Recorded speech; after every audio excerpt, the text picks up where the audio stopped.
Lonely energy এ সময় একা করে ফেলবে, একা সময় কাটাতে আপনাকে বাধ্য করবে, চিন্তা করতে বাধ্য করবে, যার জন্য অনেকেই মিটিং ডেটিং এগুলো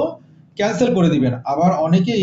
আর্থিকভাবে কিছুটা সমস্যার সম্মুখীন হবেন। টাকা যে একেবারে থাকবে না তা কিন্তু নয়, তবে টাকা থাকলেও সেটা আপনার হাতে থাকবে না, অর্থাৎ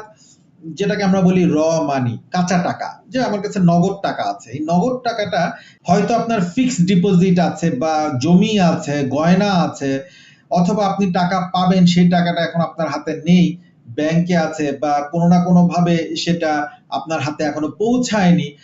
এ ধরনের একটা বিষয় এই তুলা রাশি লগ্নের মানুষদের ক্ষেত্রে দেখা যাবে, হাতে এই সময় টাকা পয়সা কম থাকবে অথবা একেবারেই থাকবে না। পাশাপাশি কাঁচা টাকা হাতে না আসার জন্য বা যেটাকে র মানি বলি অথবা নগদ অর্থ হাতে না আসার জন্য অনেকেই এই সময় নিজের